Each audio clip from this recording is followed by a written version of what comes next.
I'm probably going to want to do something like that, but then this is going to be all different.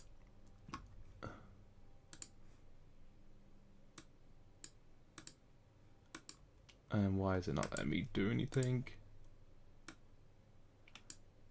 No, nothing's gonna let me change that. Go back to full screen for a second. Why is it not letting me change this?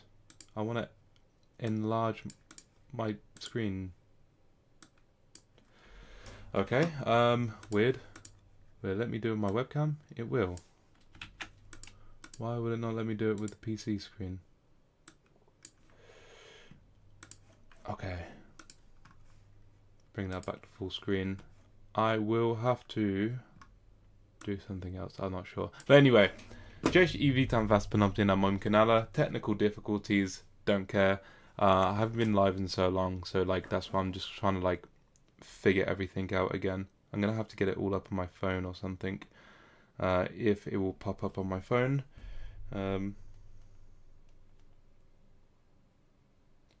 even let me open it, what the hell? Do I have to change account? We'll go to this one. Yeah, in just a minute I will be... Yeah, I do. Why did I have to change account? That's weird. We'll just make sure audio's working while we're here.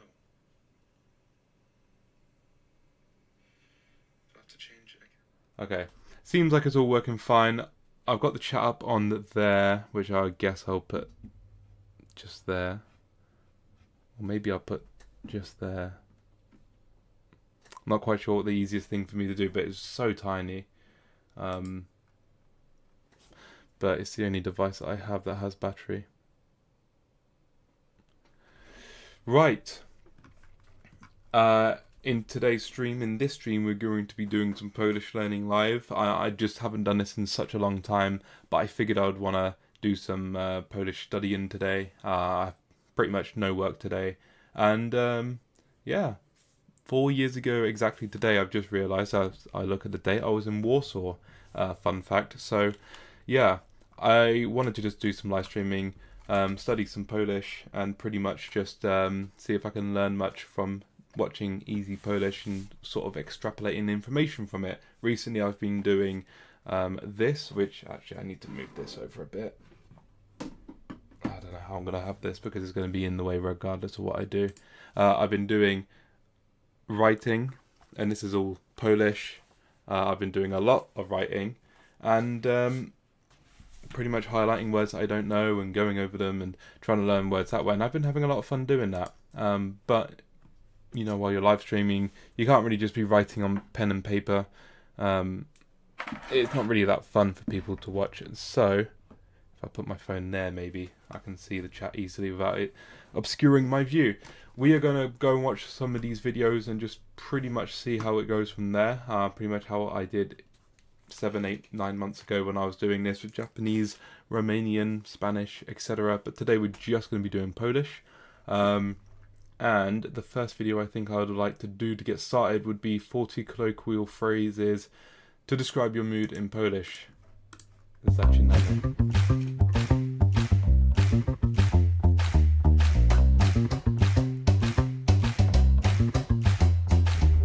Czasami targają nami emocje, o których trudno opowiedzieć, zwłaszcza kiedy chcemy to zrobić w języku, który nie emocje. I need to go back a bit because I completely missed that. Czasami targają nami emocje, o których trudno opowiedzieć, zwłaszcza kiedy chcemy to zrobić w języku, który nie jest naszym językiem ojczystym. Żeby uchronić was. W języku, który nie jest naszym językiem ojczystym. Oh, okay, like a father language, I guess, like ojczystym. I don't know if I've ever seen it. Językiem ojczystym. I don't know if I've ever seen it. Quite a phrase like that. I'm not sure how I'd have seen it. Ojczystym, that's a useful phrase to remember though. Nie jest naszym językiem ojczystym. Żeby uchronić was przed kumulowaniem stresu. Żeby uchronić. I always forget uchronić. will show was you przed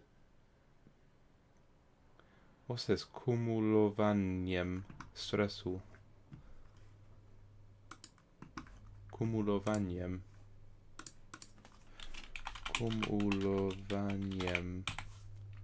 accumulation stresu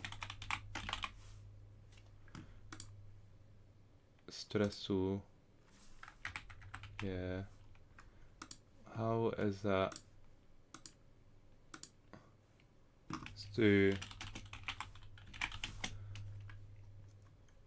yeah, why is that? Alright, let's ignore that. Orronage. How do you spell it? Orronage?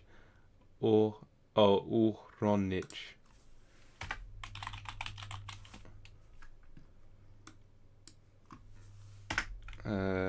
Is there a way that I can type? This is probably going to be really useful for me to learn, because a lot of the time this keyboard doesn't work. And it just doesn't have special characters either. It's not even working here. Yeah, Google Translate keyboard doesn't work. Like, it's so terrible, so I need to learn how to type C with accent. Should probably put acute accent.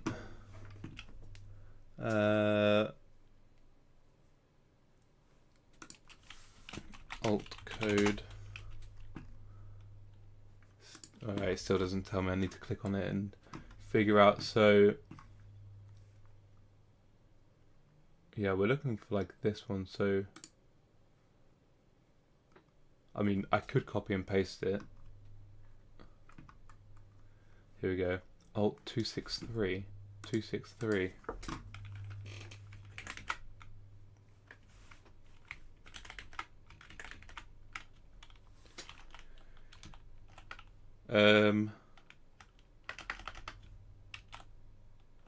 I had to just control copy and paste that. I guess we'll just do that because Alt 263 doesn't do that. Let's try some others.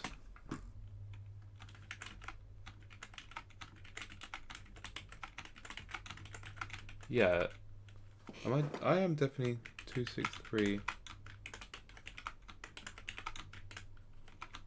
Yeah, anyway, I don't know. I thought I'd learned something. It's not working. Let's just try it. I don't know, like up here. Still doesn't work. What the hell?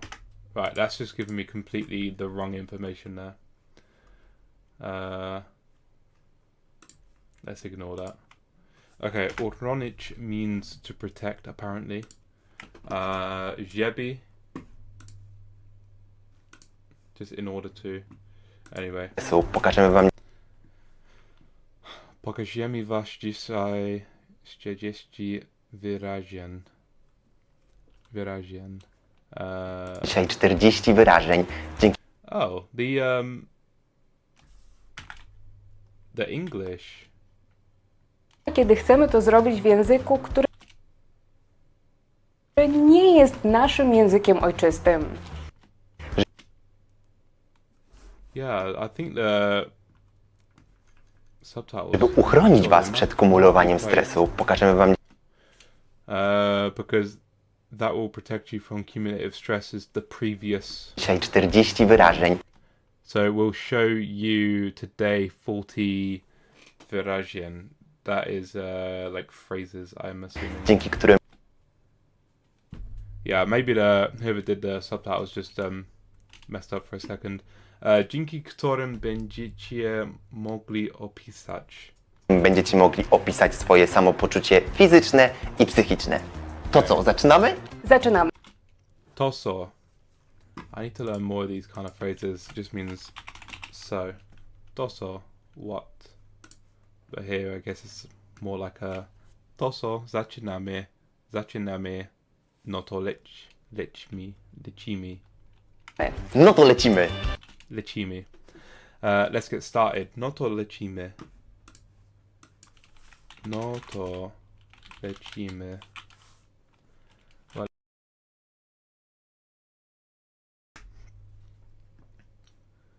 No to dobrze. Well, that's good. Well, that's cool. Well, that's hard. No to trudno. No to fajnie. Well, that's it. Kiedy czujesz się głodny albo najedzony?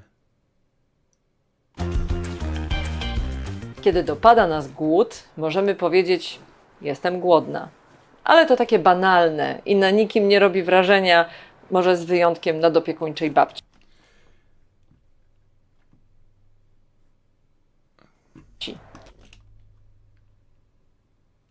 Yeah, wait, what? Maybe your helicopter grandma. Nadopiekuńcze. What did I say? Pieczune. Something like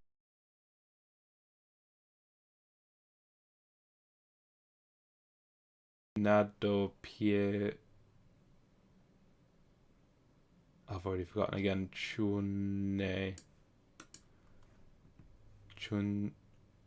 Piekuńcze.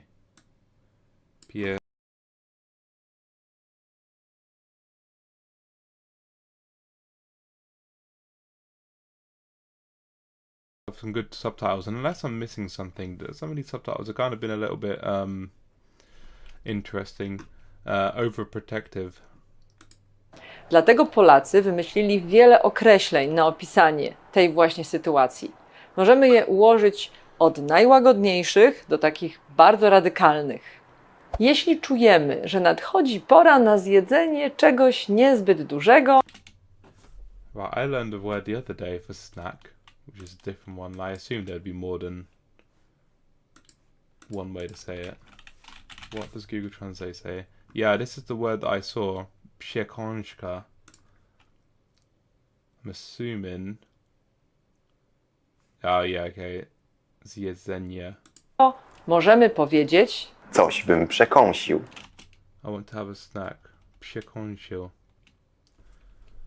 Yeah, there's probably like a snack and then to snack or whatever, like the verb versus the noun or something. That's fine.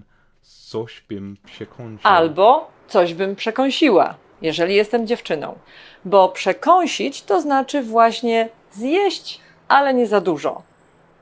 Możemy też powiedzieć, tak jak mówił Kubuś Puchatek w polskiej wersji tej książki i tego filmu, Czas na małe co nieco. bo co nieco to znaczy niewiele. So nieco. So nieco. Something, according to that, but here it means not much. What did he say? Czas na małe so nieco. It's time for a little something. Czas na małe so nieco. Time for small something. What's nieco on its own?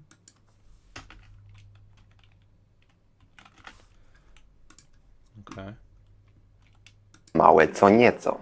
Bo co nieco to znaczy niewiele, nie za dużo. Kiedy już czujemy się poważnie głodni, możemy powiedzieć: Burczy mi w brzuchu. Burczy mi w brzuchu. Brzuchu. Burczy. What did he Wait, where have I gone? nie. Żołądek przykleił. Możemy też powiedzieć, tak jak mówił Kubuś Puchatek w polskiej wersji tej książki i tego filmu, Czas na małe. nie za dużo. Kiedy już czujemy się poważnie głodni, możemy powiedzieć: Burczy mi w brzuchu. Brzuchu. It's such a tough word. Brzuchu. brzuchu, Brzuchu. Burczy mi w brzuchu. burczy mi w brzuchu, Burczy mi w brzuchu. It's a good little phrase you can remember as opposed to jestem głodny, but I don't know if I remember it. Burczy mi w brzuchu. bo burczeć oznacza wydawać Burczeć. właśnie taki dźwięk jak nasz brzuch, gdy jest głodny, czyli takie brr, brr. A gdy chcemy być bardziej dosadni, to możemy powiedzieć Zsie mnie. Sie mnie. I've got the munchies. Sie mnie. Sie mnie. ale to jest takie kolokwialne.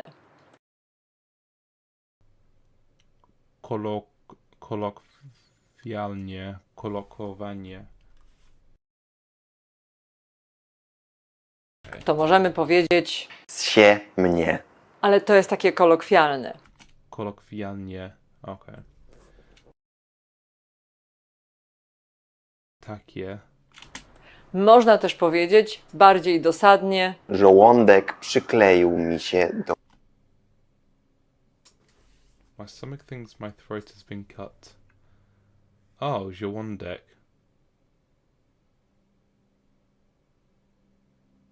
Throat. I wrote this word down the other day. Is it here? Żołądek. In my book. Stomach. Oh, żołądek is stomach. Żołądek przykleił mi się do kręgosłupka. Some of these words are real difficult. Kręgosłupka. do kręgosłupa. albo Kręgosłup. dosadnie, Żołądek przykleił mi się do Przykleił mi się do kręgosłupa. kręgosłupa. albo dramatycznie. Umieram z głodu.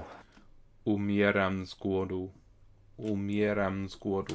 Można też posłużyć się zwierzęcym porównaniem i powiedzieć Jestem głodny jak wilk. Ah, I like this one. Jestem głodny jak wilk. I've seen this one before. But it's interesting that it's I'm as hungry as a bear, but the literal it's like a wolf. I'm not quite sure why a bear comes into the meaning there. albo jestem głodna jak wilk. Wiecie co? Coś bym przekąsił. Boże, jestem głodna jak wilk. O, ale mnie jest się. Ale mnie Żołądek się... już mi się przykleił do kręgosłupa. Zjemy coś? Zjemy coś? Umieram z głodu. Burczy mi w brzuchu. Aga, chyba czas na małe co nieco. To co? Pierogi? A gdy już się najemy i chcemy to wyraźnie zakomunikować, na przykład po to, żeby babcia albo ciocia nie wmuszała w nas kolejnych porcji jedzenia, to możemy powiedzieć tak, jak się mówi po angielsku, czyli Dziękuję, jestem pełny. albo dziękuję, jestem pełna. Mamy też bardziej polskie określenia. Jestem najedzony po uszy. Jestem najedzony po uszy. Albo jestem najedzona po uszy. Możemy też powiedzieć bardziej dosadnie What? po uszy. Możemy She keeps saying you can be more blunt. I'm just trying to... Możemy też powiedzieć bardziej dosadnie. Is it dosadnie? Dosadnie. Yeah. Dosadnie. Możemy też powiedzieć bardziej dosadnie. też powiedzieć bardziej dosadnie Chyba pęknę. lub Jestem napchany. jestem napchana. Jestem Bo przecież napchany. jak dużo zjemy, to czujemy się jak balonik. Tylko taki, który nie lata.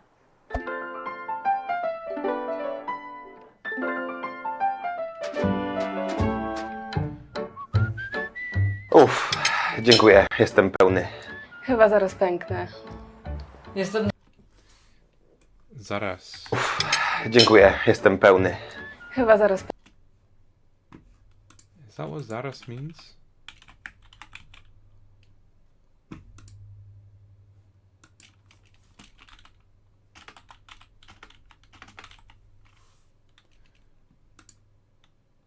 Pęknie.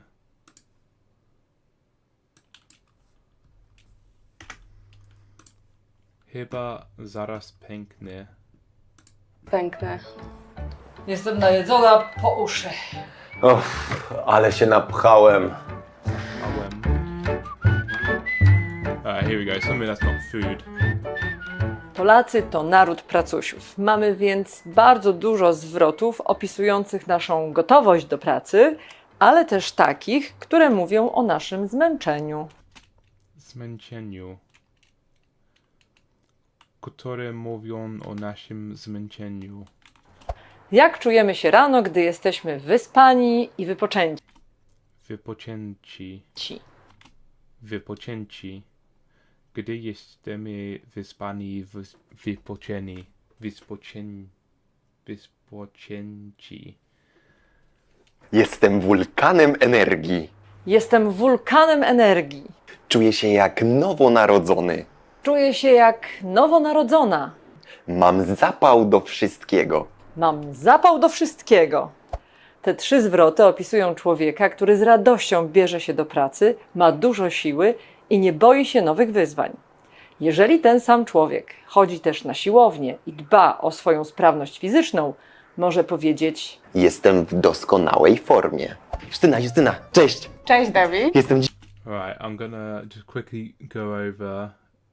I can't even read this because it's overlapping.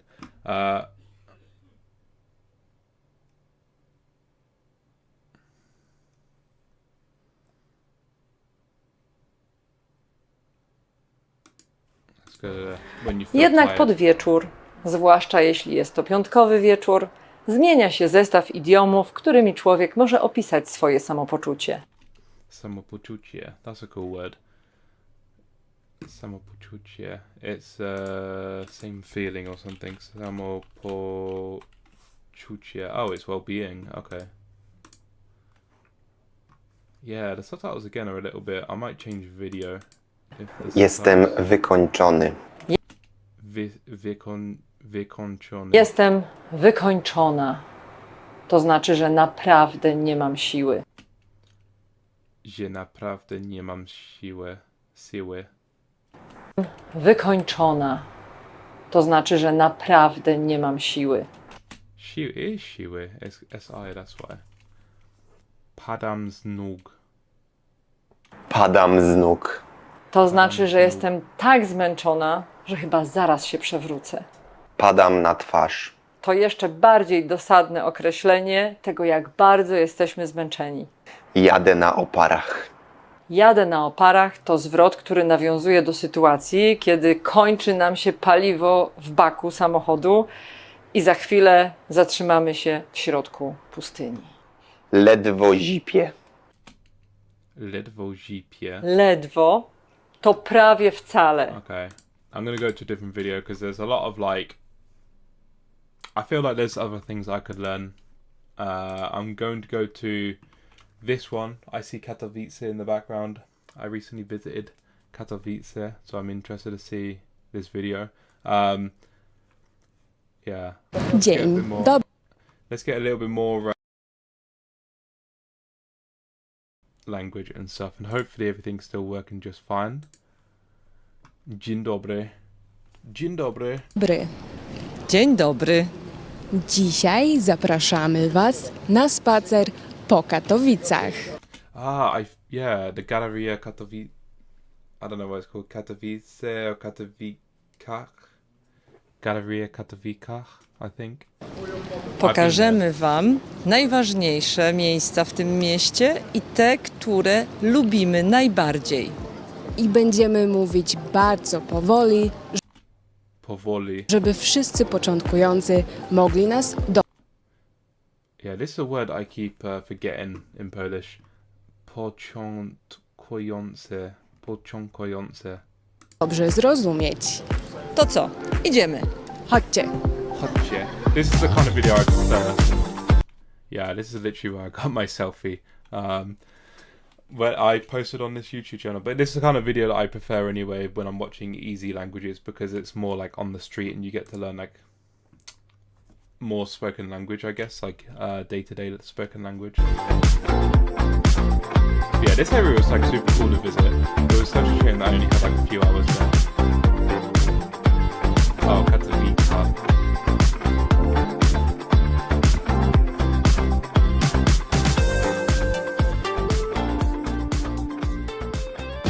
To jest dworzec kolejowy. Kolejowy, Jeśli kiedyś dworzec przyjedziecie kolejowy. nas odwiedzić do Katowic, Kiedyś przyjedziecie. There's so many words with like a very similar like jedziecie, przyjedziecie.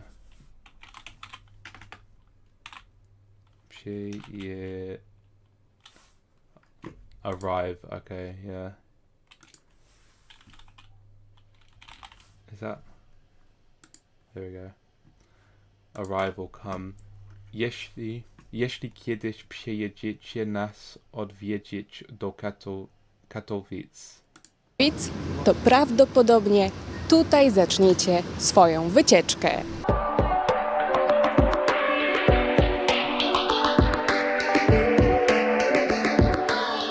Obok dworca jest galeria handlowa, It looks so much better when it's not czyli on a Sunday. takie miejsce, I was there on a w którym Sunday. jest dużo różnych sklepów i restauracji. It was really cool.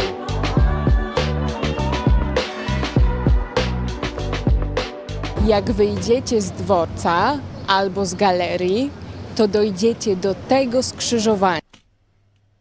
To dojdziecie do tego skrzyżowania junction. Skrzyżowania. Skrzyżowania. Intersection or junction. And to do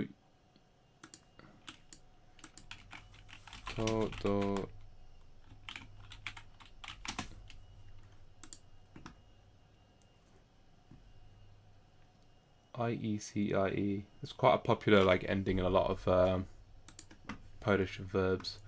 To do.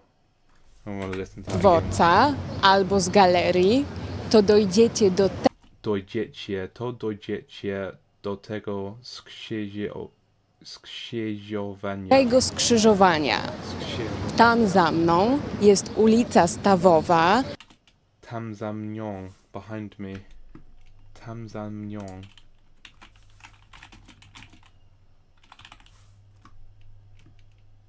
There for me. to jest taki duży, szeroki deptak, a na prawo i lewo jest długa ulica 3 Maja. Tam najczęściej nagrywamy nasze odcinki i można nas tu spotkać. Yeah, I think this is where I walked all the way up and down these roads. Yeah, I remember that frog. Na ulicy Stawowej nie ma stawu, ale jest fontanna i ma ona kształt pięknej żaby. Jest to taki bardzo charakterystyczny punkt, dlatego ludzie często umawiają się właśnie tutaj, żeby się spotkać.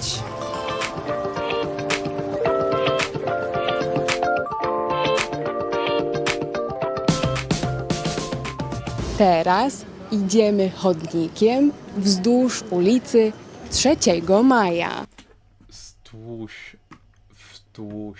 pavement, I think. Oh, along? It's annoying that I can't do the accents and stuff. Chodnikiem. I'm assuming will be pavement and sidewalk. Chodnikiem. Jest tu dużo różnych sklepów, są apteki, a nawet 2 pączkarnie. Ale to zazwyczaj nas nie interesuje. Najbardziej interesuje nas to, że na tej ulicy jest zawsze bardzo dużo ludzi i możemy ich prosić o wywiady. I możemy ich prosić o wywiady. A niektórzy nawet się na te wywiady zgadzają. A niektórzy nawet się na te wywiady zgadzają. zgadzają. Is that to agree? Zgadzają. That'd be they agree because I can't do the A with the tail.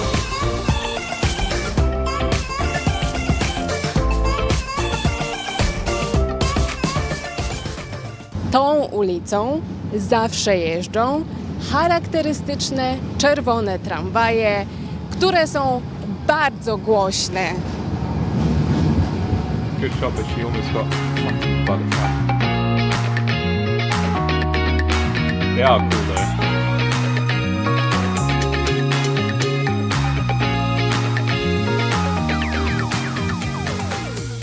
Na tej ulicy jest kilka Na tej ulicy. sklepów z ubraniami, które zawsze rozpraszają nas podczas nagrań. Which word here means constantly? Które zawsze rozpraszają.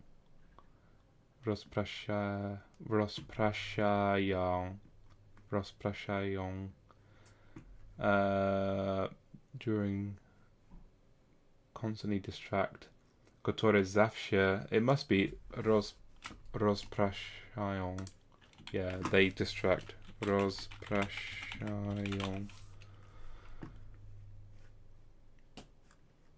Rozpraszaja. Rozpraszają.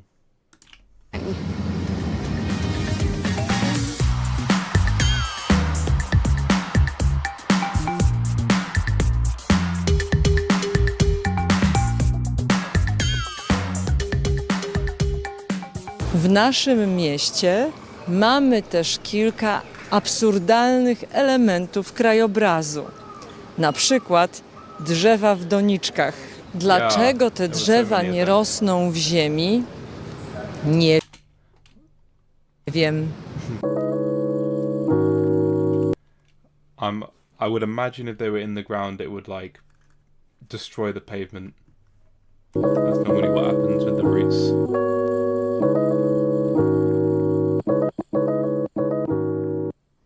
Lubicie słuchać polskiego w takim zwolnionym tempie? Zwolnionym tempie. Lubicie słuchać polskiego w takim zwolnionym tempie? To posłuchajcie naszego nowego podcastu dla początkujących. Super Easy Polish Podcast for Beginners już od tego tygodnia we wszystkich aplikacjach podcastowych. Yeah, I want to go back to Katowice. Na końcu ulicy 3 Maja znajdziecie taki miły zakątek, który Zakątek. 3 Maja Taki miły zakątek. znajdziecie taki miły zakątek, który nazywa się Plac Kwiatowy. Plac kwiatowy.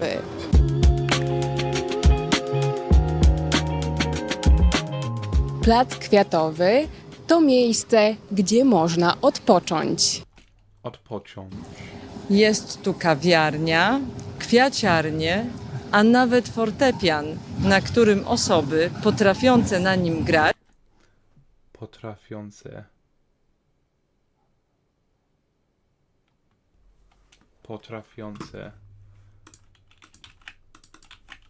Is that just from potrafia? Potrafiące.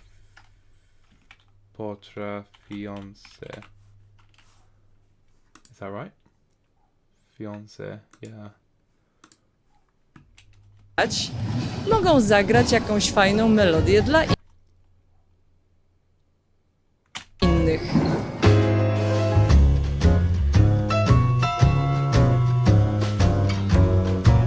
There was no piano when I was there.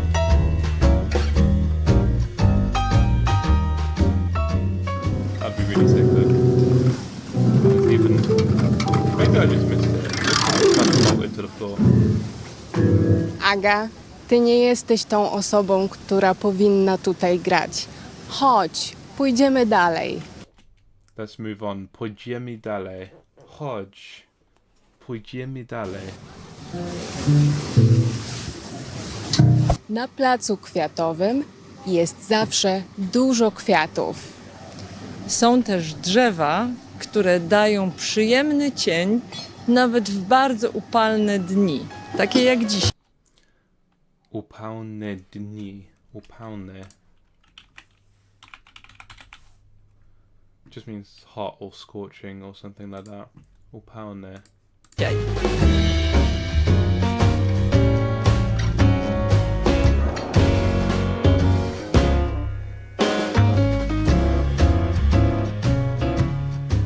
Cienia nie ma w ogóle na rynku w Katowicach, który jest wielką betonową patelnią, latem zawsze gorącą. Ładnie jest tu tylko zimą, jak rozstawia się jarmark świąteczny.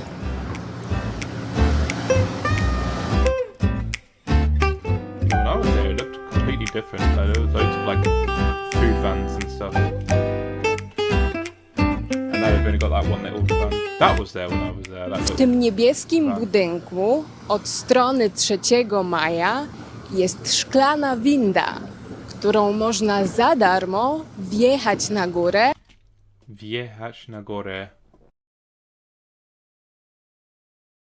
Wyjechać. Wjechać. Na górę. Górę. Góry. It was gore. The literal translation is up the mountain, but I know that means like also means like upstairs. Obviously, it says there as well, but like to take up. Oh, there's a free glass lift that will take you upstairs. Jest szklanka. No. Jest szklana. Jest Szklana. Szklana. Jest szklana winda, którą można za darmo wjechać na górę. i zobaczyć rynek w Katowicach Oh, I didn't know z that. wysokości 4 piętra. czwartego Chodźcie. piętra. 4th floor is that high. Yeah, that's really cool. I did not know that. It just looked like office buildings when I was there. But she's gone the 5th floor, not czwartego, pięćnego.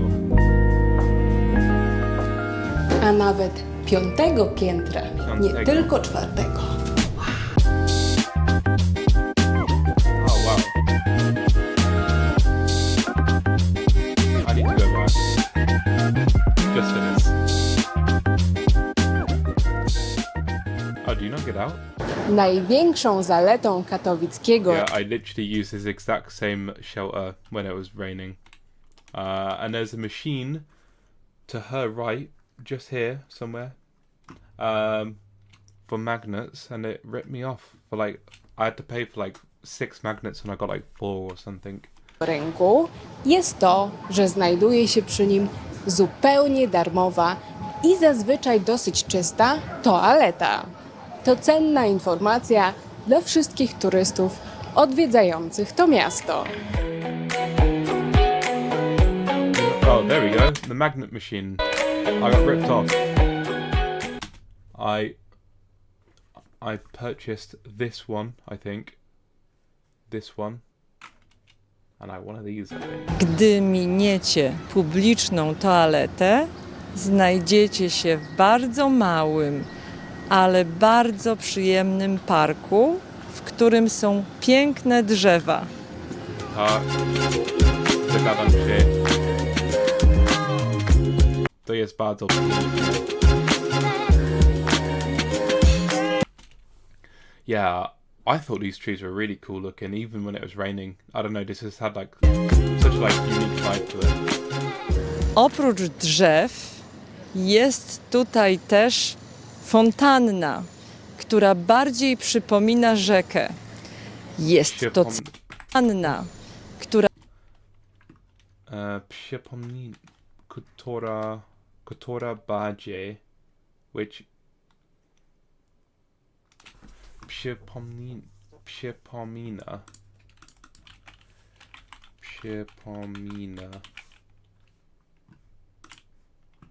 Looks like it reminds you of a river. która Rzekę. bardziej przypomina rzekę. Przypomina Jest to rzekę. celowe, bo pod rynkiem płynie prawdziwa rzeka, która się nazywa Rawa. Jak widzicie, jest tutaj interesujące. zakaz kąpieli, ale niektórzy ignorują ten zakaz i chłodzą się w tej wodzie, albo nawet używają jej jako wanny. I didn't see no such activities when I was there.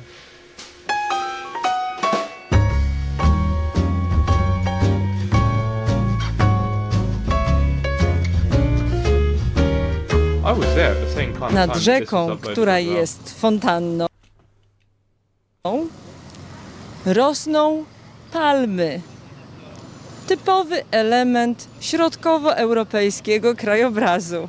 Te tutaj rosną w doniczkach, bo na zimę są zawożone do palmiarni.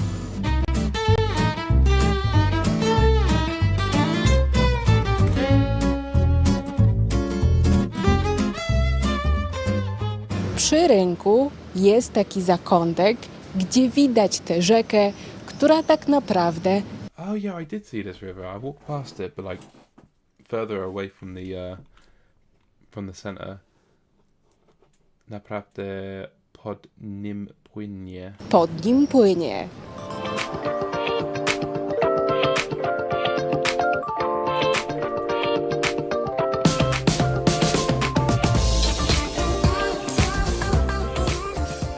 Przy rynku jest też kilka przystanków tramwajowych.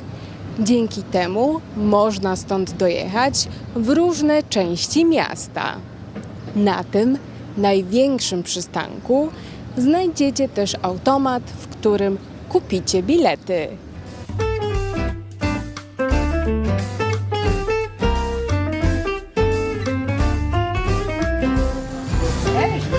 Bilet?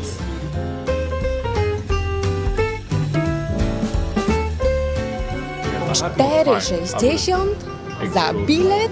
With this, but I didn't have time to do all of it. Papierowy bilet kosztuje $4,60, ale w aplikacji Ale w aplikacji kupuję, however, just ale. kupicie go za 4 zł.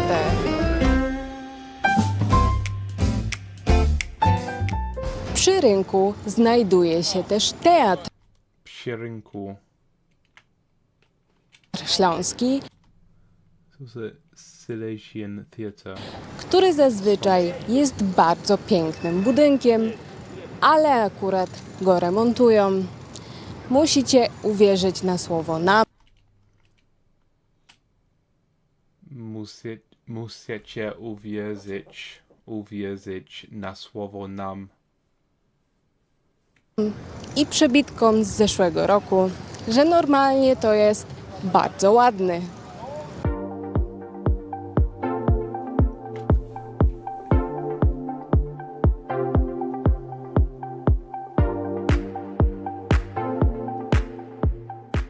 Jeżeli już zgłodnieliście, to chodźcie z nami. Pokażemy Wam ulicę, na której jest dużo pizzerii, kawiarni i restauracji. Tam za nami zostawiamy rynek, obracamy się i idziemy. Obracamy się. Turn around.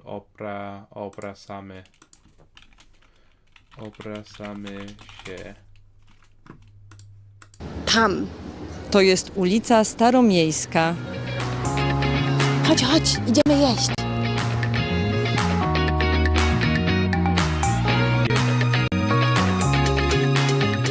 Tutaj jest dosyć droga, ale bardzo dobra restauracja, w której można popróbować polskiego Można popróbować polskiego jedzenia. jedzenia. Potrzebuję Tutaj można polskiego jedzenia.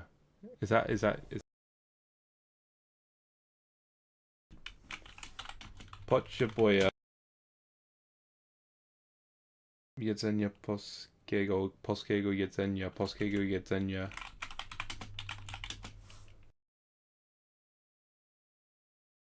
wpaść na piwo. Jest wcześnie, więc jeszcze zamknięte, ale wieczorami siedzi tutaj bardzo dużo ludzi. Yeah, I never saw this street. Okay, maybe 'cause it was a Kawałek Sunday. dalej jest nasz ulubiony ramen. Też jeszcze zamknięty, ale chyba za chwilę się otworzy ramen. It's also closed. Też jeszcze. I need to, like, this word jeszcze is such a difficult word to understand. Jeszcze. Still not yet. Yeah. It's also closed. So here it też is also. So I don't really know what it means. Też jeszcze. I don't know its meaning in the sentence. Still two. Zamknięte. I spelled zamknięte. Must just be part of the phrase, like też jeszcze. Też jeszcze zamknięty, ale chyba za chwilę się otwiera. Jak wyjdziecie ze Staromiejskiej When you leave, jak widzicie. i skręcicie w prawo, to znajdziecie knajpę z bardzo dobrą włoską pizzą, a kilka kroków dalej znajduje się Złoty Osioł. Golden Donkey, Złoty Osioł.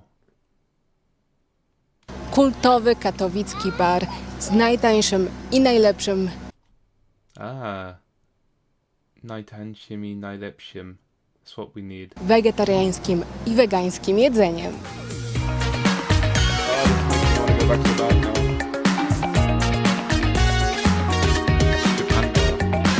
Yeah, I feel like I missed so much of the city. Jak now that I'm już looking at this. zjecie coś Jak już zjecie coś dobrego w Złotym Ośle. dobrego w Złotym Ośle, to warto pójść kilka kroków dalej, Wait, which, ośle, Jak już.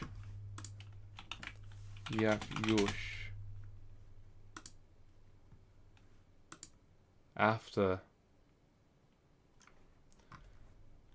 Zjecie. to warto pójść kilka kroków dalej To warto i pójść. zajrzeć na ulicę Mariacką. To najbardziej imprezowa ulica w Katowicach. Są tu puby, kluby i restauracje. Na samym końcu tej ulicy znajduje się kościół mariacki.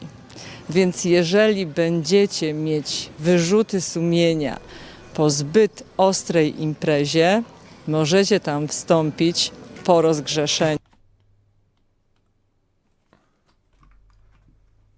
Absolution. What does that mean? Rozgrzeszenie.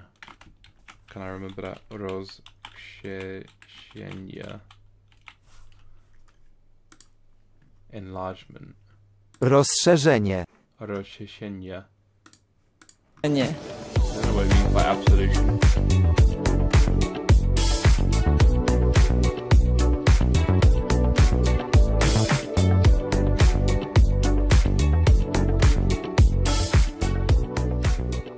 Jeśli jednak nie jesteście zbyt imprezowi, to zostawcie Mariacką i Mariacka udajcie się Street. w stronę Spodka. To będzie bardzo kosmiczny spacer. Oh, they got a. Wait, what's this? Is it to do with space? Jeżeli staniecie plecami do rynku przy palmach, które pokazywałyśmy Wam wcześniej, to zobaczycie Spodek. Najbardziej charakterystyczny budynek w I don't know Katowicach. if I ever saw this. Spacer do niego zajmie Wam około 15 minut.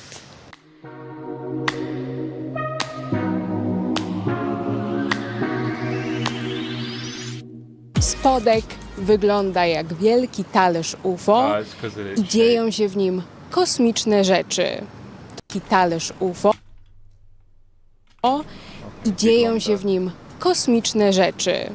To tak naprawdę wielka hala wydarzeniowa, w której od czasu do czasu odbywają się różne targi, wydarzenia sportowe, a nawet znany na całym świecie gamingowy event o nazwie EM. Kiedyś już zrobiłyśmy odcinek na jego temat.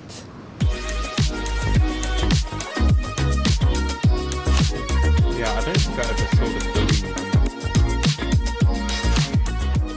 Jeżeli od Spotka skręcicie w prawo i pójdziecie o tam, to dotrzecie do bardzo fajnej, nowoczesnej części Katowic, która nazywa się Strefa Kultury.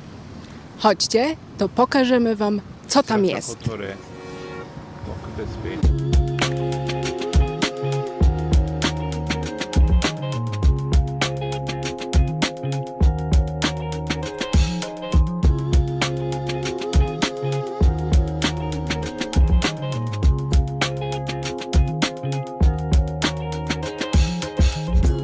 Gdy przejdziecie po betonowej kładce, dojdziecie do Nospru.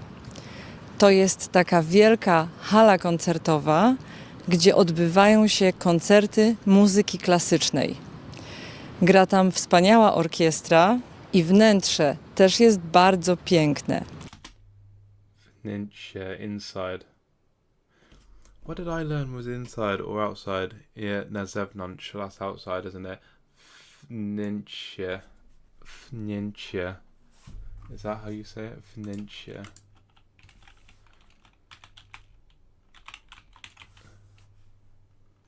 Wnętrze. Wnętrze. Więc jeśli lubicie ten rodzaj muzyki, koniecznie wybierzcie się też na koncert.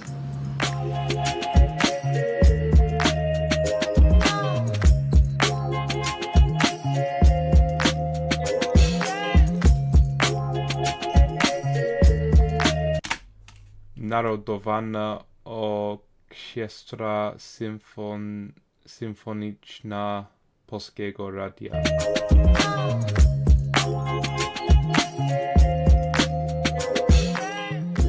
Jak obejdziecie Nospr z jednej albo z drugiej strony, to za nim zobaczycie Muzeum Śląskie. Muzeum Ono tak Śląskie. naprawdę znajduje się tam pod ziemią. Jest to świetne miejsce, które w interaktywny i nowoczesny sposób przedstawia historię interesujące. całego tego regionu Polski, jakim jest Śląsk. Dlatego jest to świetny pomysł na zwieńczenie wycieczki po Katowicach. Good visit.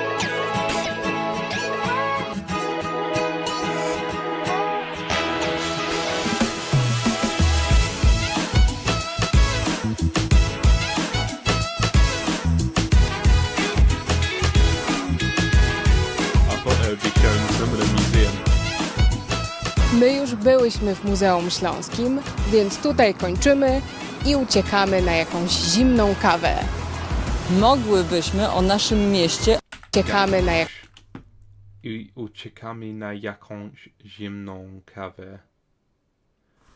Uciekamy jakąś... Is that like some? Uciekamy. What's uciekamy? Uciekamy. Uciekamy na jakąś... Run away to some place.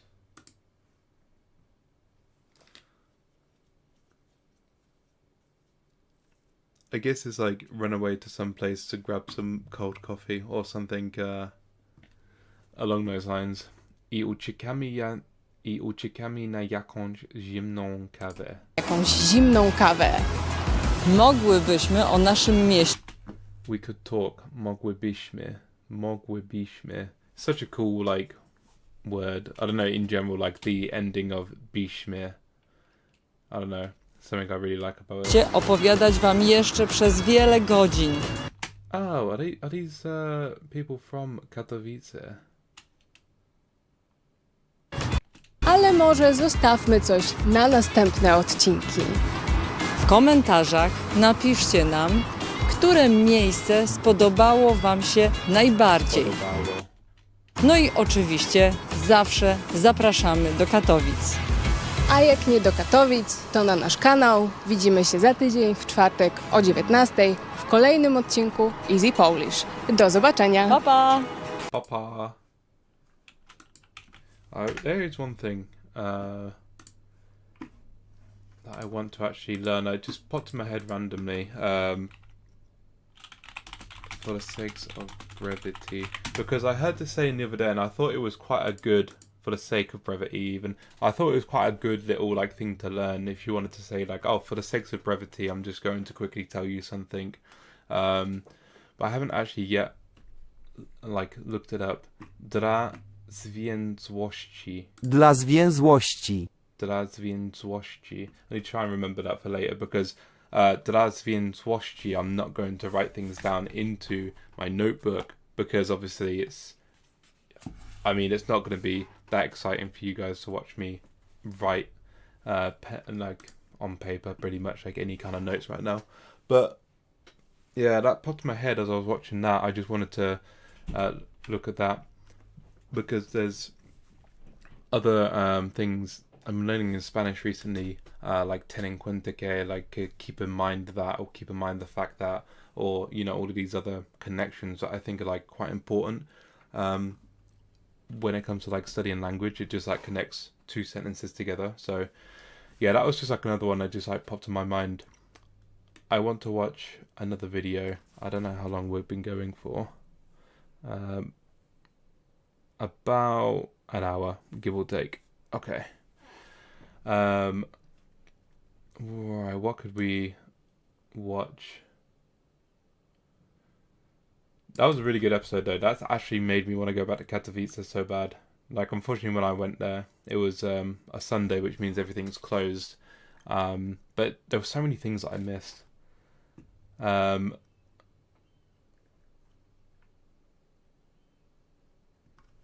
Do I want to watch that one? Maybe I'll watch a Warsaw one, because maybe I'll have the same thing with Warsaw. Let's watch a Warsaw one, because I've been to Warsaw as well. Oh, yeah, talking of that, like, as I said at the beginning of the stream, like 4 years ago today, I was in Warsaw, so that actually works out really well. Yeah, crazy. I know it's old town Hej, square. kolego. Tak? Kolego. Immediately, kolego. Ja jestem. I've never W seen Warszawie, w stolicy Polski. that. Stolica Polski. No tak, Muzeum Warszawy. Dokładnie. To jest Stary Rynek. A Stary to Rynek. jest symbol Warszawy, syrenka. Piękna. Cześć, Serenka. syrenka. Cześć! To jest Janusz, a to jest Kuba i dzisiaj chłopaki oprowadzą Was po Warszawie. Dzisiaj chłopaki. Chłopaki, what? Is that not like related to chłopiec or chłopak? Chłopaki?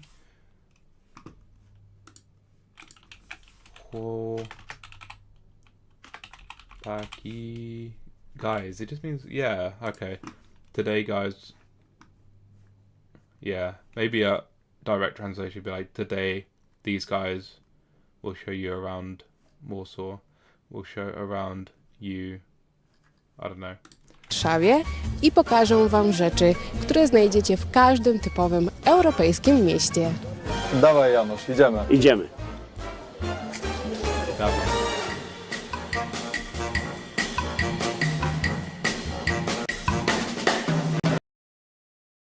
Glad to see you're doing well, it seems. How's it going, Kova? Like videos and streams and stuff recently, but yeah, when I have time, because I have a new job at the moment, I'm like settling in, so when I have time, I'll be making videos and streaming and stuff. But I had time today to do a stream. I wanted to do a stream, studying some Jak Polish, każdy europejski Stary Rynek, ma on kształt kwadratu, a dookoła znajduje się wiele starych kamienic, które służyły za domy dla kupców. A any streams on Ukrainian Russian, you see, if you see this, it doesn't mess your stream up. Yeah, that's alright. It's just because it's on my phone, so I have to like, it's really hard for me to read unless I maybe put it like forward more so I can read it.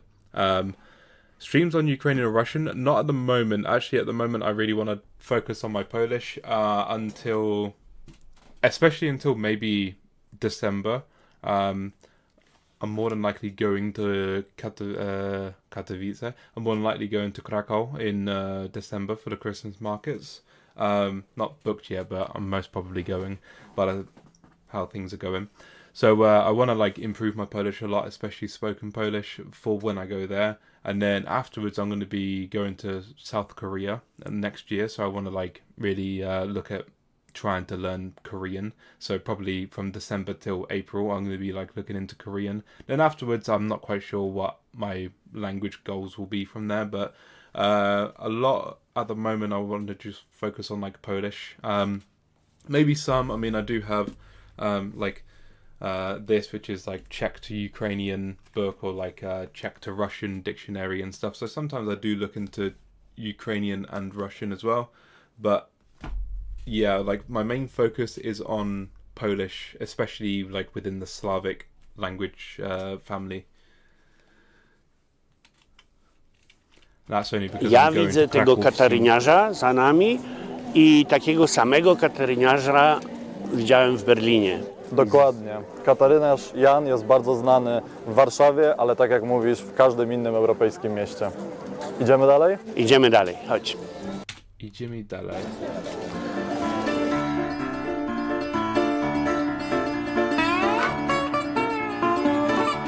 Yeah, Warsaw's a place I really want to go back to as well. Like, I remember this so well. It was actually like full of life as well because it wasn't on a Sunday when I went. Każde stare such a great miasto time, rozpoznasz po tym, że jest tutaj pełno wąskich uliczek, w których bardzo łatwo się zgubić. Tak jak tutaj. Wąskich uliczek, w których bardzo łatwo W których bardzo łatwo się zgubić. It's easy się zgubić to get lost. I admire your drive. Been struggling with my studying lately. Hope your trip goes well. Thank you, man. Remind me what language you're studying or languages you're trying to study. I forget. There's so many things to try and like remember. Just want to double check this shit. Zgubić się. To get lost within like a thought maybe. W których bardzo łatwo się zgubić.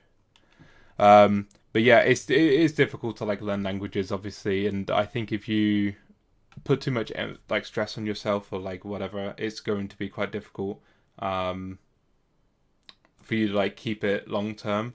I think the best to like take a break to kind of like refresh your mind and like kind of reset your whole like I guess like mindset and like way of thinking. And when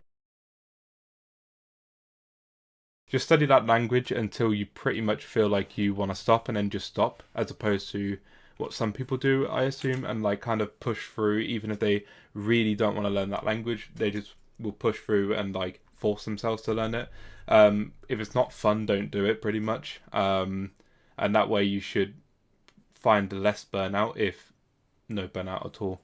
I hope that makes sense. Pretty much just like don't force yourself to do more than what you feel like you want to do. If you can only do 5 minutes today and then after 5 minutes you kind of feel tired or bored or whatever, just stop after 5 minutes. Or if you can do an hour, do an hour. You know, some days will be better than others pretty much. się zgubić. Tak jak tutaj. Pięknie. Just like tak jak. See, even that, like tak jak tutaj, like just like here, I always forget tak jak and jak tak, and there's all these other sayings in Polish using tak, which is just like so difficult for me to like remember. Russian, maybe Ukrainian as well, some Spanish, French, though I feel like it's a big ask.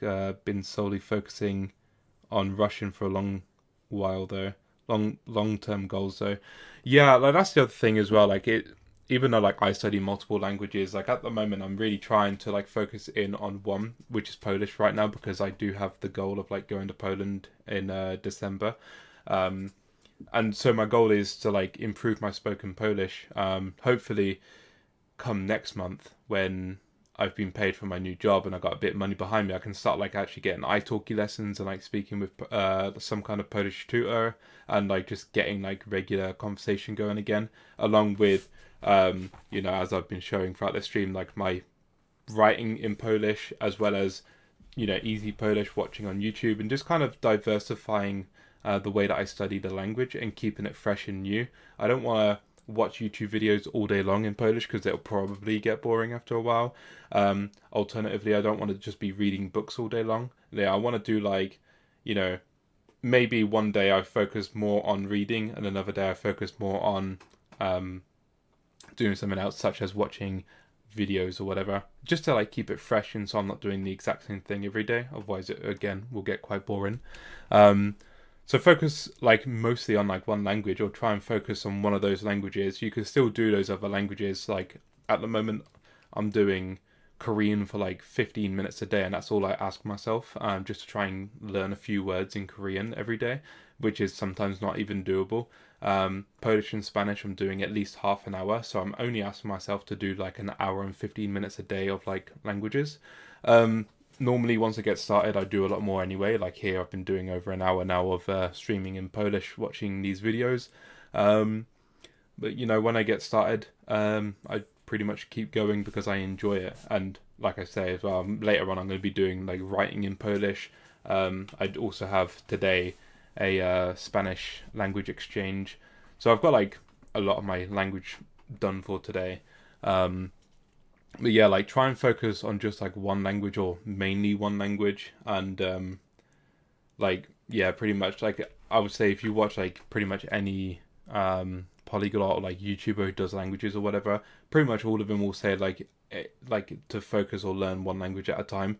So I don't know, I would also agree with that as well. For me, trying to learn at one point Japanese, Polish, French, Spanish was like way too much, like 4 languages, like way too much. So I've replaced Japanese with Korean because I'm actually going to South Korea, and I've pretty much cut French out of there. It's made it a lot more like doable for me to do 3 languages, and with me pretty much focusing on Polish and not really doing much for my Spanish, apart from doing like 1 hour a week with like a tutor, and like half an hour a day watching videos or whatever I want to do there. Like it makes it a lot more manageable for me to focus mostly, pretty much 99% of my studying in Polish.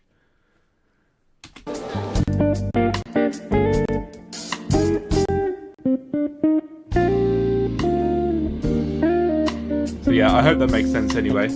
Kuba, It sounds like you want to mostly focus on Russian. I could be wrong, but if that's the case, I would focus on Russian. There's YouTube channels such as Russian with Max. Is it B Fluent or something like that? BF or something like that I saw earlier as well, like a Russian channel, which seems pretty good. I can have a look if you are interested. But pretty much finding channels like that, depending on your level as well. Yeah, obviously it sounds like Russian is the language that you want to focus on. But yeah, good luck with your goals, man. gdzie jesteśmy w tej chwili? Dotarliśmy do najważniejszego miejsca, czyli do Zamku Królewskiego. Kuba, gdzie jesteśmy W tej chwili. w tej chwili? Dotarliśmy do najważniejszego miejsca, czyli do Zamku Królewskiego, który pełnił rolę domu dla królów Polski. A macie jeszcze króla? Nie, nie mamy już króla od około 200 lat. Czyli jest wakant. Chili jest vacant. I need to probably learn Chile and all the variants of like this word. W razie czego? It's so difficult in a language that has cases. When I don't understand cases fully, yeah.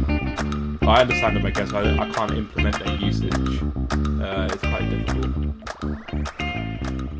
Janusz, interesujesz się piłką nożną? Bardzo Nie. się interesuje, Nie bardzo się interesuję. ale zwykle kibicuję przegrywającym. To bardzo dobrze się składa, bo tutaj mamy Stadion Narodowy. Przegrywającym. To Bardzo się interesuje, ale zwykle Zwykle kibicuję kibicuję przegrywającym. przegrywającym. to And he says, to bardzo dobrze się składa. That's great. Dobrze się składa. What's składa się?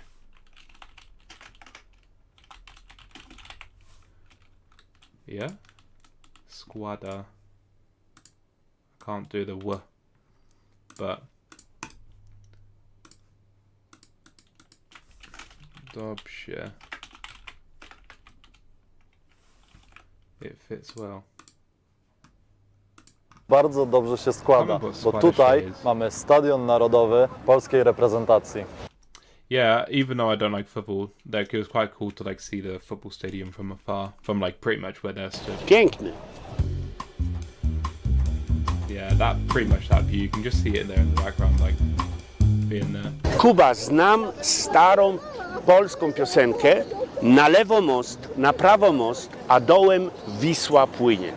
Dokładnie. Tak jak w każdej europejskiej stolicy, Warszawa leży nad rzeką, Wisłą.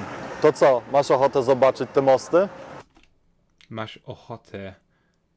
This is a word I see from time to time, and I always forget it exists. Masz ochotę zobaczyć te mosty.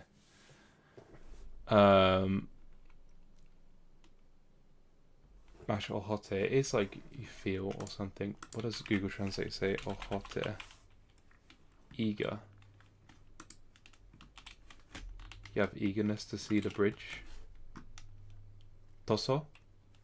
Oh yeah, let's hear him say that again. Warszawa leży nad rzeką, Wisłą. To co, masz ochotę zobaczyć?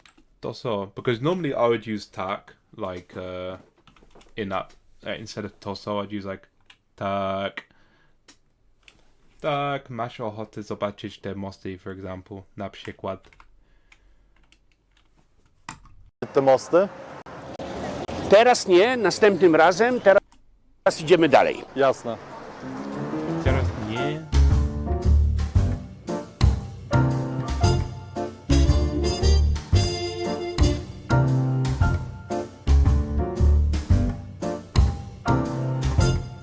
Tutaj na piwo można Tu iść. staliśmy przed chwilą. Tu staliśmy. Tutaj na piwo, what? Tutaj na Oh yeah, okay, he's saying what I thought he's saying. Tutaj na piwo można iść. piwo można Tu iść. staliśmy przed Tu chwilą. staliśmy. To gdzieś tu będą te dwa mosty. A, rozumiem. A A my idziemy tu.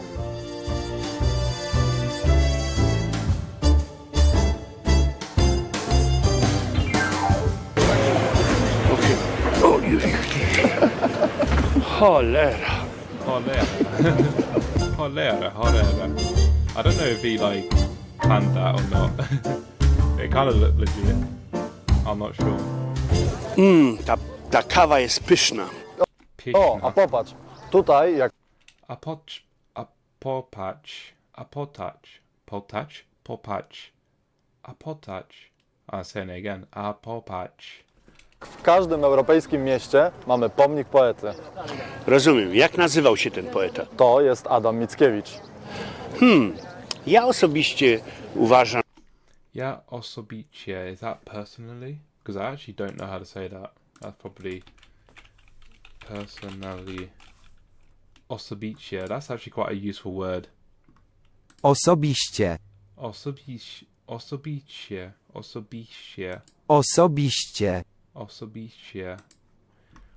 Ja osobiście uważam. To jest Adam Mickiewicz. ja osobiście uważam, że Słowacki był większym poetą. Uważam się. Because I also use myślę, że all the time. Uważam is another way to say I think that. Ja osobiście uważam, że Słowacki był większym poetą. I tak najlepsza jest Szymborska. A najlepiej jest, jak pójdziemy sobie dalej. Jasne.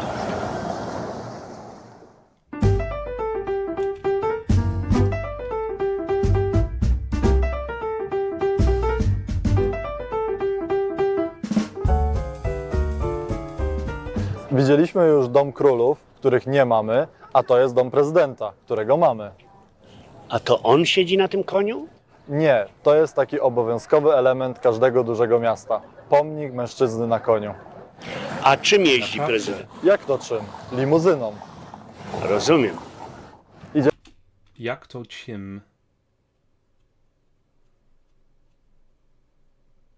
Jak to czym? What does that mean? What does he drive? Idziemy dalej. Maybe context in the sentence. That is an ugly looking lion. Unless it's just a bad camera angle. I wonder if that's true about like every city has to have a horse statue. Or whether they're just making a joke.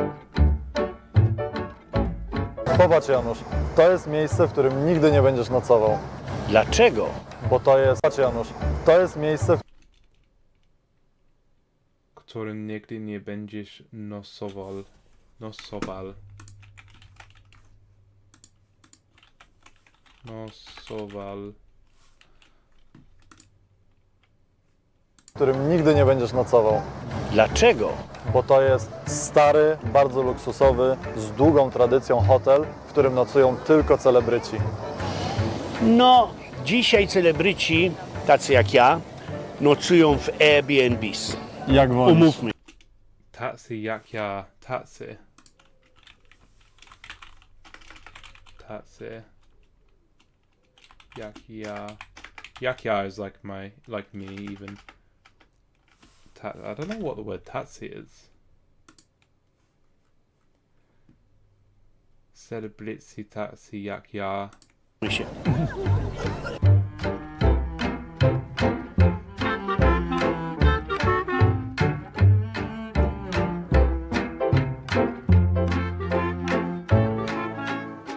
Dotarliśmy już do 8 kościoła z kolei, a przed nami jeszcze 9. Dobra, i wchodzimy? Nie, jeszcze będzie 10 kolejnych, tam może wejdziemy. Okej, to chodź. To chodź.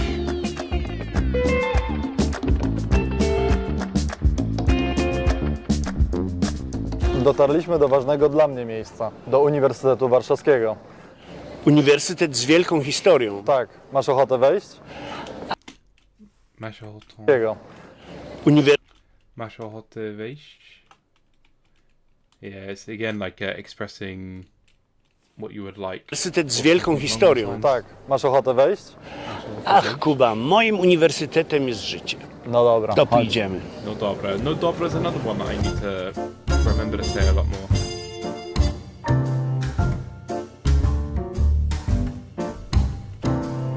No tak. No dobra. Jak tak? Oh yeah. There's so many.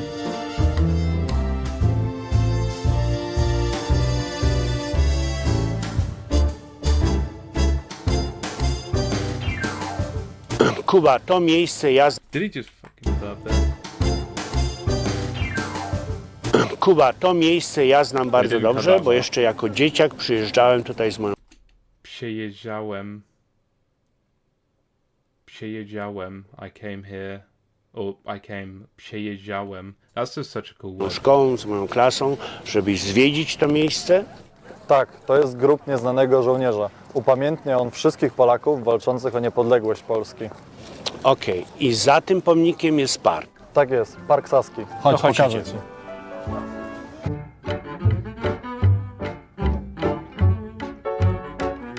What were in Warsaw this is because I don't remember this.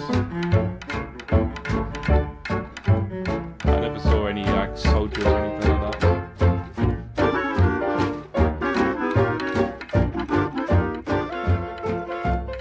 Kuba, jesteśmy w wielkim parku, w wielkim mieście, tak jak w innych wielkich miastach. I moje pytanie jest, czy tutaj również sprzedają narkotyki? Tego nie wiem, ale na pewno znajdziesz tutaj, tak jak w każdym dużym parku w dużym mieście, fontannę i rzeźby. A dlaczego ta fontanna nie działa? Wiesz, w dużym mieście Rzeźby. W dużym mieście fontannę i rzeźby.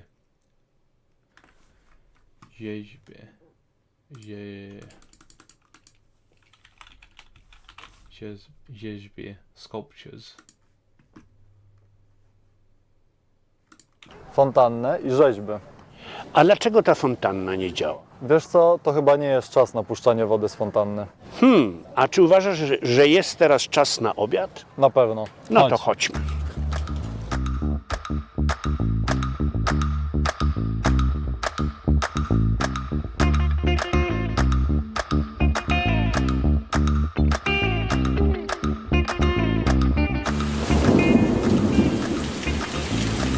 Tak jak w każdym dużym mieście, od czasu do czasu pada oraz grzmi.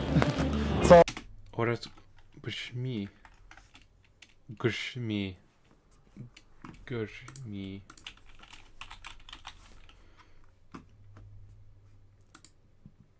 Grzmieć. Grzmieć. Grzmieć. Od czasu do czasu pada oraz grzmi. Od czasu do czasu is quite a good Od czasu thing. do czasu pada oraz grzmi. Co utrudniło nam zwiedzanie. Niestety nie zobaczyliśmy dworca, ale może jeszcze będzie okazja na to.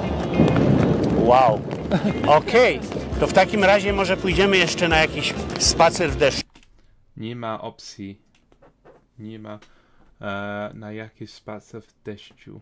Nie ma opcji, jesteśmy totalnie mokrzy. Chodź, uciekamy się schować. Okej, Chodź, uciekamy się schować. Schować.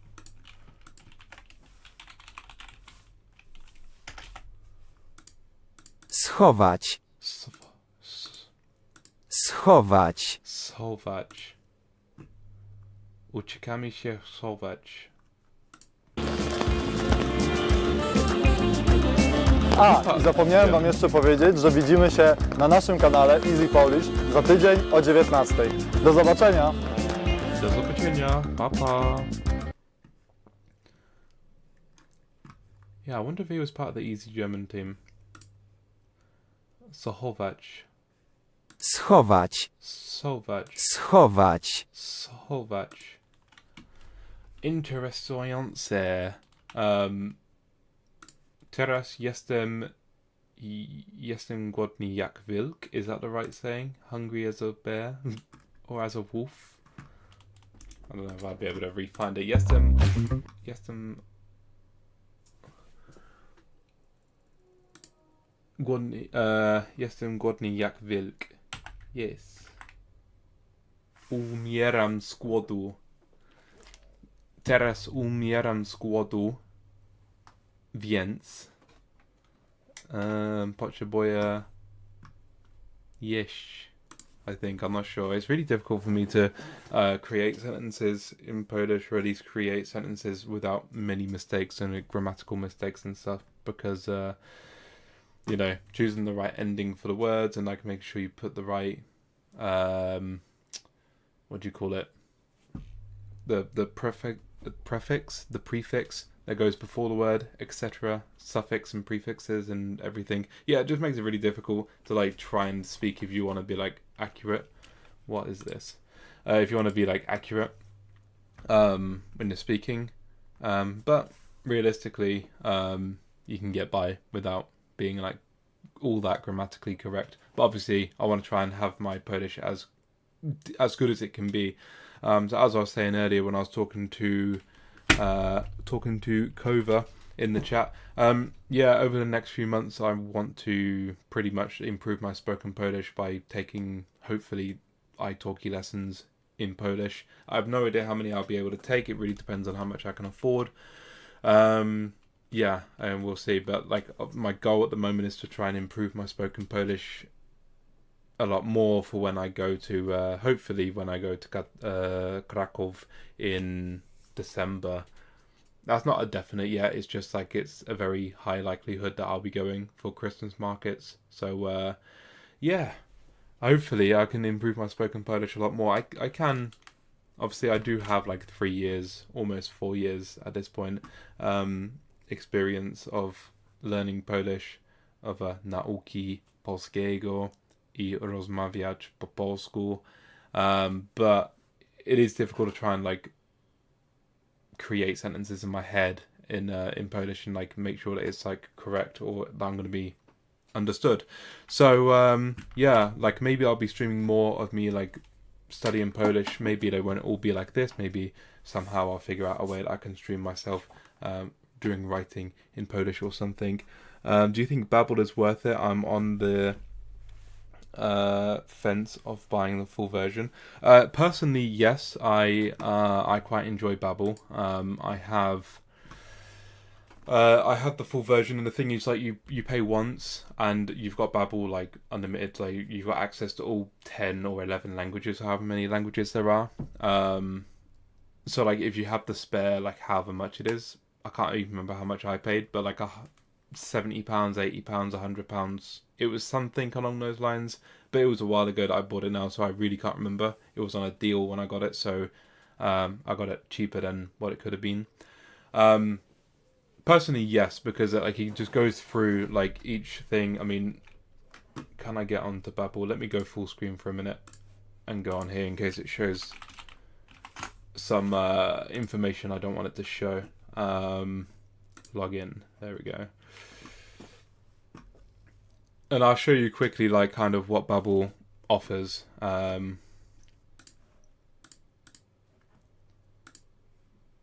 So it's like a homepage or whatever, learning plan. The last thing I went into was this one, which is like pretty much, so you have like different courses. It was $90 USD for me. Okay, yeah, see, like, realistically, it's not, I mean, obviously I know $90 is $90. It's not that expensive. I mean, if you look at like italki lessons, for example, you like over the course of like a few months, you potentially spend more than that depending on how often you get the lessons. Whereas something like this, it has quite a lot in it. It may not help you get much spoken language out, but it will definitely help you to like understand more. Or actually, I guess you're wanting to learn Russian, aren't you? So let's go over to Russian. I'll show you that instead, because that will probably be more useful for you. Learning plans. I've done nothing, I don't think, in Russian. Or maybe I've done the first 3 lessons.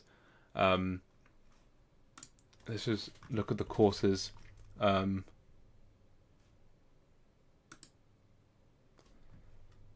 to figure out. So you've got like newcomer, beginner, and then you've also got a few others. If you see courses by topic, and then you got like grammar, countries, specials, words. So if you look at the grammar, for example, I don't know what exactly like your level is or anything, but you got like Russian verbs and verb aspect, endings in O, in E, sentence structure. Does it go over the cases in Russian? It does in Polish, but only in some of the in Polish. But that's the look at the grammar anyway. So you got pronouns in nominative case, accusative. Okay, so it kind of does go over a little bit the cases, probably not as much as it could, to be honest. You go to words and sentences. This pretty much helps you to like bulk out your vocabulary. So what have we got? Napitiki, like drinks and stuff, I guess. It's cheap for a year subscription, but I'm not sure would get a lot of progress from it. Is it a year subscription? I don't know. Personally, I bought it and I just paid like a one-off payment like 4 or 5 years ago or something. Maybe not 4 years ago, maybe, or 3 years ago. And that's it. Like, I've got the whole program. I don't think it's a subscription unless they've changed the payment plan. What's this? Like, Chisla? Is that how you say that? I don't know. I'm also trying to like kind of practice my Cyrillic while I'm doing this for you as well, but just kind of showing you what's here. But pretty much like you have that. You have like all of these as well. So you could click on, I don't know, if you want to learn about nature. You've got like all of these as well. If I start like, well, I don't think I'm really meant to like stream or record like a whole bunch of Babbel. I think in the terms and conditions it kind of says like, I don't know, it's probably something to do with the copyright and stuff of it. But I'm just like trying to give you an idea of like this, for example. Is there a way for me to... Герань, одуванчик, нарцисс, подснежник, Just герань. like skipping through, but you can see how it does this and then it goes and then... So, but there's a whole bunch. It's hard to explain exactly. Like, I have done a video on Babbel which kind of explains more about how it's like laid out. But like, there's a whole bunch of like different ways. So like, words and sentences are all laid out the same, where like you get the same. It gives you like some vocabulary words, and then pretty much you just go through that what you've just seen there, and you just try and recall. On the grammar one, there's a lot more explanation. On the specials, they have less like more interesting courses like alphabet, Russian for everyday, true friends, football. Is football big in Russia? So like true friends being like words between English and Russian, which are pretty much identical. Yeah, it's cheap for a year subscription, but I'm not sure. I think they upped the prices since then, I assume, due to inflation. Man, if they do it on like a subscription thing now, that kind of sucks for anyone who never got the chance to like buy it outright. Because the thing is, like, everything's on a subscription nowadays as well. Like every language learning app, but also like Netflix and Hulu and Disney Plus and like YouTube, like Red or whatever the hell it's called now, YouTube Plus or whatever. Like everything just has to be a monthly payment. It just takes money from everyone. You know, that's one thing I liked about Babbel, was the fact it was just a one-off payment and then you didn't have to worry about paying for it every month. But yeah, if that's the case now, that kind of sucks. It kind of not as good. But if you use it every day, you will learn a lot. Like even if you just do like one thing a day, like 10-15 minutes, then like in my opinion it's worth it. How do we go back to, for some reason on the desktop it splits between course by level and course by topic, but if we go to course by level and we go to newcomer, I've done 3. So if you do like the first lesson, and as you can see as well, you can go to any lesson you want. It's not in any particular order like you would have on like Duolingo, for example. So like here, it's literally explaining that it uses a different writing system, and this is probably like really basic, like matching matching these together. K. I thought M. maybe it'd be a bit more interesting than this, but maybe you have to go like this one. I don't know. Tania. But yeah, you get the idea, hopefully. Yeah, Katya. obviously this is like beginner, so it is like super beginner stuff. I can't even hear it right now because I've obviously got my headphones off. But I'm trying to like just kind of show you like kind of how it works. But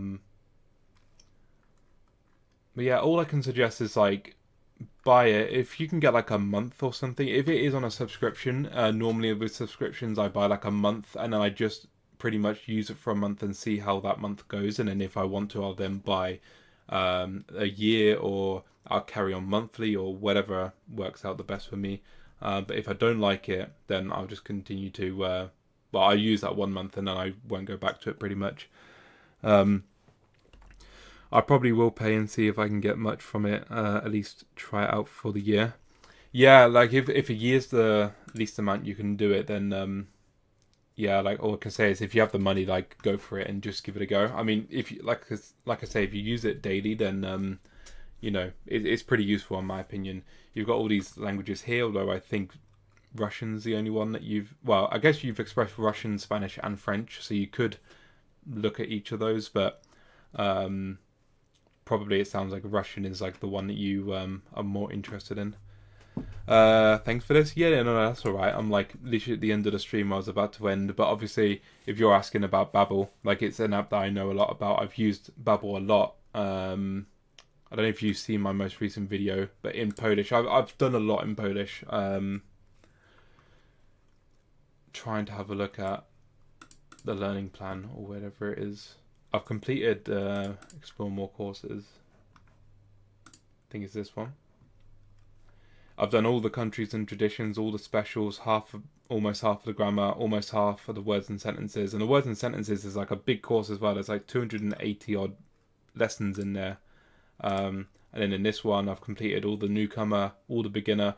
These two alone is about 170 or so lessons, I think I calculated. So there's a lot in them. And like I say, each lesson can take 10 to 15 minutes, depending on how much you're taking your time and whatnot. I will say these games aren't the most thrilling. So I don't really ever play these games. They're quite basic or whatever. It's mostly like the course by level, course by topic. Although if you're on your phone, it's a lot more like, I don't know, it's in the same thing and it's a lot more like laid out differently, I guess. I don't know how to quite say, but yeah, on the desktop, for some reason they split these two by, you know, and then these two, but I'm not quite sure why. But yes, that's that. I would recommend watch my video on Babbel if you would like to see any more information on that. But with all that out of the way, I would like to say thank you guys so much for tuning into the stream. I appreciate you for coming in and pretty much interacting and watching me learn some Polish. Hopefully I'll be back soon for more Polish learning, and yeah, with all that out of the way, thank you guys so much for watching. I'll catch you in another video or stream. Until then, do zobaczenia I